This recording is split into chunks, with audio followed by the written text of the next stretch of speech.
बिस्मिल्लाहिर्रहमानिर्रहीम। अस्सलाम वालेकुम स्टूडेंट्स। प्रीवियस लेक्चर में हमने पढ़ा था secondary tissue and their significance, जिसका हमने सेकेंडरी ग्रोथ का इंट्रोडक्शन भी लिया था, सेकेंडरी टिश्यूज़ का भी लिया था। ठीक है, जिसमें हमने दो टाइप्स पढ़े थे, एक टाइप वेस्कुलर कैम्बियम और दूसरा कॉर्क कैम्बियम। तो वेस्कुलर कैम्बियम के बारे में हमने पढ़ लिया था। आज हम पढ़ेंगे कॉर्क कैम्बियम के बारे में। कैम्बियम का जिक्र तो हमने पहले भी कर लिया है कि कैम्बियम क्या है हमारे पास। आज भी हम देख लेते हैं कि कैम्बियम क्या चीज़ है। Cambium thin layer of generative tissue lying between the bark and the wood of stem, most in active in woody plants. Easily आप इसको ऐसे करके समझ सकते हैं कि कैम्बियम हमारे पास एक जो मेरिस्टेमेटिक टिश्यूज़ हैं उनकी टाइप है, ये ग्रोथ करवाती है और ये सेकेंडरी ग्रोथ करवाती है, और इसको आप जो है वो कह सकते हैं कि ये जो वुडी प्लांट होते हैं उनमें एक्टिव होती है।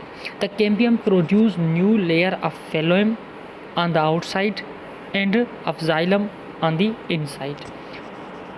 कैम्बियम प्रोड्यूस न्यू लेयर्स करवाती है फेलोएम की आउटसाइड, एंजाइलम की इनसाइड, जिसकी वजह से क्या होता है, दस increase the diameter of stem. Stem का जो डायमीटर हो जाता है वो इंक्रीज़ हो जाता है। ये जो कैम्बियम है ये हर्बिशियस प्लांट में ज़्यादातर एब्सेंट होते हैं, इनएक्टिव होते हैं, और मोनोकोटिलडॉन प्लांट्स में ज़्यादातर ये एब्सेंट होते हैं। यहाँ पे एक वुड है, आप देख लें, बार्क है, फिलोएम है, कैम्बियम है, जिसका कैम्बियम आउटसाइड दिखाई दे रहा है आपको, फिलोएम आउटसाइड दिखाई दे रहा है, जाइलम इनसाइड दिखाई दे रहा है। अब हमारे पास कैम्बियम के दो टाइप हमने जो कहा था हमने पढ़ ली हैं, एक हमने वेस्कुलर कैम्बियम, दूसरा कॉर्क कैम्बियम। तो वेस्कुलर कैम्बियम के बारे में हमने पहले ही डिस्कस कर लिया है। आज हम पढ़ेंगे कॉर्क कैम्बियम के बारे में। कॉर्क कैम्बियम को क्या कहा जाता है? कॉर्क कैम्बियम को जो है वो फेलोजिन कहा जाता है। कैम्बियम आपको पता चल गया। कॉर्क भी रिलेटेड किससे लफ्ज़ है? कॉर्क रिलेटेड जो है वो उसका अगर सिनोनिम आप देखेंगे तो ये आपके पास बार्क से रिलेटेड है।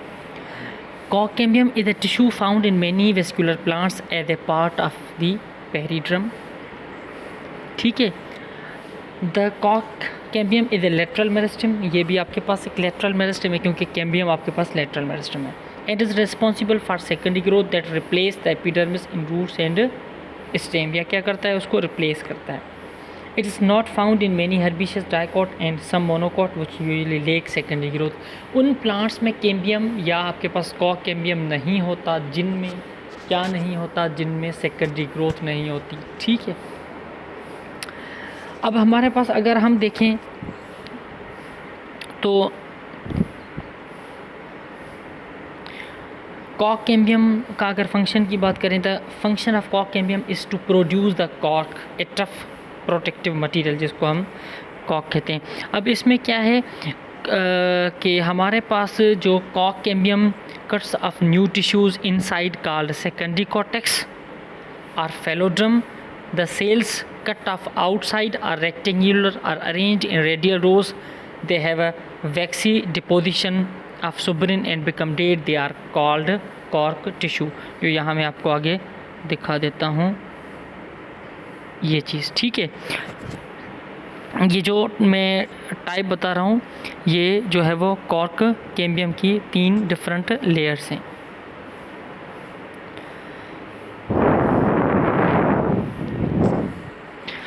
यहाँ पे कहता है सिनोनिम्स फॉर कॉर्क कैम्बियम और बार्क कैम्बियम। इसको बार्क कैम्बियम या इसको पेरी कैम्बियम या इसको फेलोजिन कहते हैं। जो स्टार्टिंग में मैंने आप लोगों को बता दिया, फेलोजिन हम किस चीज़ को कहते हैं? Phellogen is defined as the meristematic cell layers responsible for the development of the periderm. ठीक है, क्लियर हो गया। आगे हम चलते हैं। In smaller stem and on typically non woody plant sometimes a secondary covering form called the periderm. इनको जिसको पेरिड्रम हम कहते हैं। The periderm forms from the phellogen which serve as a lateral meristem. वही बात हो गई।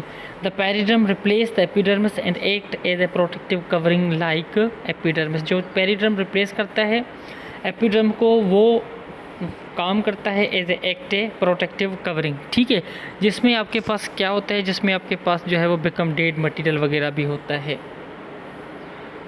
ये एपिडर्मिस है, ये आपके पास पेरिडर्मिस है, ये आपके पास कॉक है।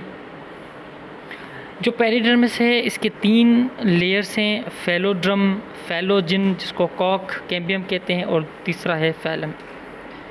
ठीक है, कॉक टिश्यू को जो है वो फेलम कहा जाता है, कॉक कैम्बियम फेलोजिन। ठीक है, और सेकेंडरी कॉर्टेक्स को जो है वो हम फेलोड्रम कहते हैं। Cells that grow inward from the phellogen are termed as a phelloderm. वो सेल्स जो ग्रो होते हैं इनवर्ड फेलोजिन, जिनको हम फेलोड्रम कहते हैं। Cells that develop outward are termed phellem, जिसको हम कॉक सेल्स कहते हैं। सिमिलर विथ वेस्कुलर कैम्बियम, जो कैम्बियम जैसे होते हैं। अब हमारे पास ये जो आपने देख लिए कि कॉक tissues, phellem, secondary tissue, secondary cortex, या जिसको हम फेलोड्रम कहते हैं, ये इसकी क्या है, ये कॉक कैम्बियम की तीनों जो है वो 2-3 लेयर्स हैं। अब इनमें और क्या होता है, इनमें आपके पास जो है वो इसको कह सकते हैं कि आप सुब्रिन का मटेरियल होता है। ठीक है, सुब्रिन क्या चीज़ होती है, सुब्रिन आपके पास बायोपॉलीमर कहा जाता है। ये मौजूद होता है इन प्लांट्स की जो ये सेल्स होते हैं इनकी सेल वॉल में होता है। अब अगर हम मिसाल के तौर पे जो हमारे पास प्लांट होते हैं, अगर जो ओल्ड ट्रीज़ होते हैं, उन ओल्ड ट्रीज़ की बात करें, in older trees many chemical and physical changes occurs in the ring of xylem towards the centre of stem. अब हमारे पास इनमें क्या होता है, इनमें केमिकली जो है वो चेंजिंग होती रहती है। The conducting cells become blocked, parenchyma cells die while pigment, resin, tannins and gums are deposited. जो हमारे पास ओल्ड ट्रीज़ होते हैं वो आपने देखे होंगे कि उनमें क्या होता है, उनमें आगे जाके जाइलम के कुछ पार्ट होते हैं, या उनको हम ऐसे कह सकते हैं कि जो कंडक्टिंग सेल्स होते हैं वो ब्लॉक हो जाते हैं। ठीक है, फिर इनमें क्या हो जाता है, पैरेन्काइमा सेल्स डाई हो जाते हैं, जो लिविंग सेल्स होते हैं। फिर इनमें किस चीज़ की डिपोजिशन होने लगती है, टेनिन्स की डिपोजिशन होने लगती है, गम्स की डिपोजिशन होने लगती है, और इसके अलावा आपके पास रेजिन्स की डिपोजिशन होने लगती है। जो आप लोग देखते हैं पुराने जो ट्रीज़ होते हैं या जो बड़े ट्रीज़ होते हैं, उनमें से आपको गोंद निकल रहा होता है, मिल रहा होता है, या जो है वो इस तरह के कुछ मटेरियल मिल रहे होते हैं, तो ये इन चीज़ों की डिपोजिशन हो जाती है टाइम टू टाइम।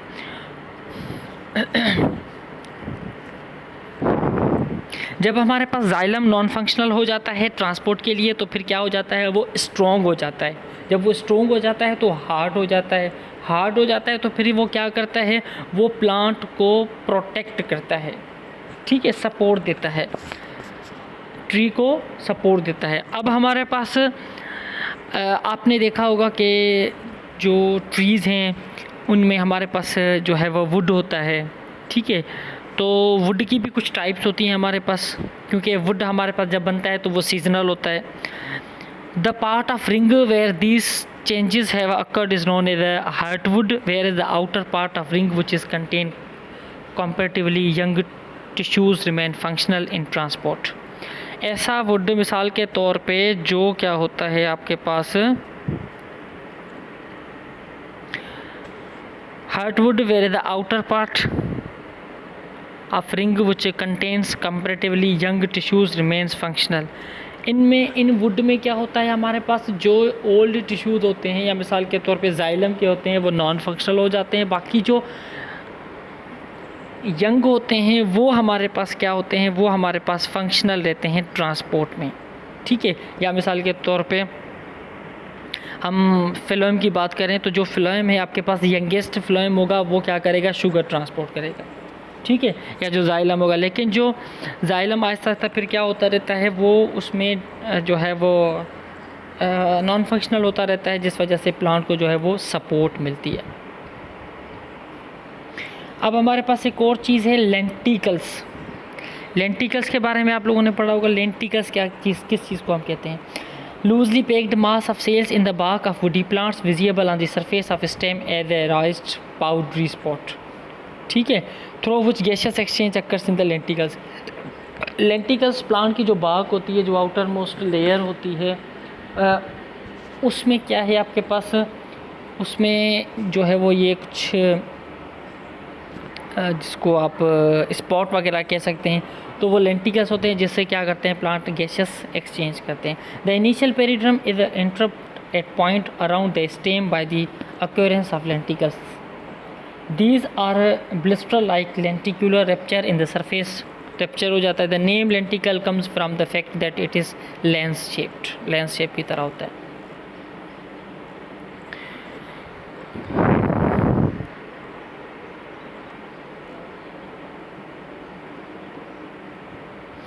ठीक है, नेक्स्ट लेक्चर में हम सिग्निफिकेंस पढ़ेंगे, सेकेंडरी टिश्यू के एनुअल रिंग के बारे में पढ़ेंगे, और जो वुड के कुछ जैसे कि हमारे पास समर वुड होता है, ऑटम वुड होता है, या जिसको विंटर और स्प्रिंग वुड कहते हैं, उसके बारे में पढ़ेंगे कि जो रिंग होती है जिससे प्लांट की एज मालूम की जा सकती है, तो उसकी स्टडी क्या है, उसकी स्टडी कैसे करते हैं, इस सब के बारे में हम पढ़ेंगे।